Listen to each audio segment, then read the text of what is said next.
आप सभी दोस्तों को मेरा नमस्कार। दोस्तों, मेरी आज की कविता समुद्र में बढ़ते प्रदूषण पर। दोस्तों, जो ये प्रदूषण है, हमें लगता है कि समुद्र बहुत दूर है और उसका हमें कुछ फर्क नहीं पड़ेगा, कुछ हमारे लोगों पे कुछ असर नहीं होगा।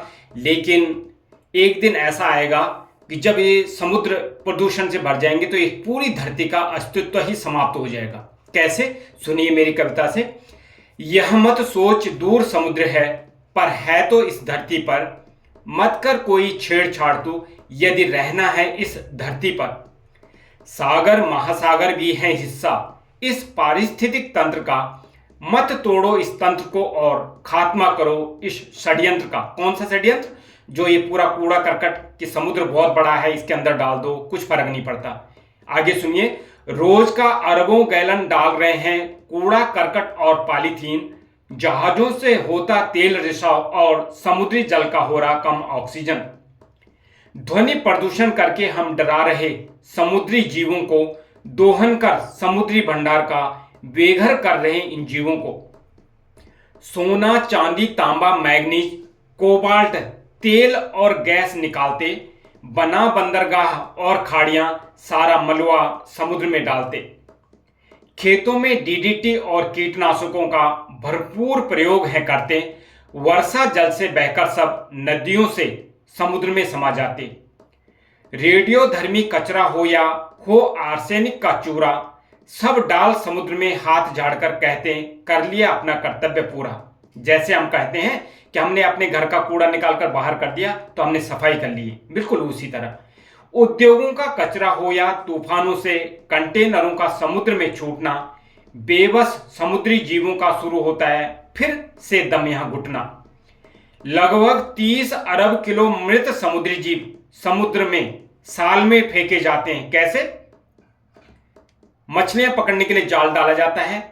जाल डालने पर कई प्रकार के जो जानवर हैं उसमें फंस करके आ जाते हैं, यहां तक कि मछलियों के साथ साथ में अन्य जानवर। उसमें से क्या होता है, जो ठीक ठीक चीजें होती है, जो सही से होते हैं, जैसे मछलियां हैं उनको तो निकाल लेते हैं, लेकिन बाकी जो मलबा, जो खराब चीजें या जो मर जाती हैं, उसमें समुद्री जीव जो मर जाते हैं या जो उसमें मछलियां मर जाती हैं, उन सबको फिर दोबारा से समुद्र में डाल दिया जाता है। तो लगभग 30 अरब किलो मृत समुद्री जीव साल में समुद्र में फेंके जाते हैं। खाकर इनको समुद्री जीव फिर संकट में पड़ जाते हैं। बढ़ती इससे अम्ल की मात्रा, मूंगा खत्म हो जाता है। इससे जीवन चक्र खत्म हो रहा समुद्री जीवों का और जीवन संकट में पड़ जाता है। इंसानों की बढ़ती महत्वाकांक्षाओं से वैश्विक तापमान बढ़ रहा है। दूषित हो रहा समुद्री जल, समुद्र का जल स्तर बढ़ रहा है। आने वाले समय में यह इतना ज्यादा बढ़ जाएगा, खत्म हो जाएंगे समुद्री जीव, समुद्र का जल स्तर बढ़ जाएगा। यदि यह बढ़ जाएगा 2 मीटर तक, फिर बहुत भयानक होगा। लगभग 20 करोड़ लोगों की यह जिंदगी ही छीन लेगा। यदि बचाना है इस धरती को तो समुद्र बचाने होंगे। समुद्र बचाने के लिए हमें मिलकर पेड़ बचाने होंगे या पेड़ लगाने होंगे। प्राकृतिक संसाधनों का संयमित प्रयोग, कार्बन प्रिंट कम करने होंगे। विलासिता वाला जीवन छोड़कर जीवन सरल बनाने होंगे। ऐसे में बचा लेंगे हम समुद्र, साथ में धरती भी बच जाएगी। आगे आने वाली पीढ़ी तभी तो संतुलित जीवन जी पाएगी। और फिर एक बार फिर से कि यह मत सोच दूर समुद्र है, पर है तो यह धरती पर। मत कर कोई छेड़छाड़ तू, यदि रहना है इस धरती पर। तो दोस्तों, इसी के साथ में मेरी कविता तो समाप्त होती है, लेकिन समुद्रों में जो हम प्रदूषण कर रहे हैं वो कम नहीं हो रहा है।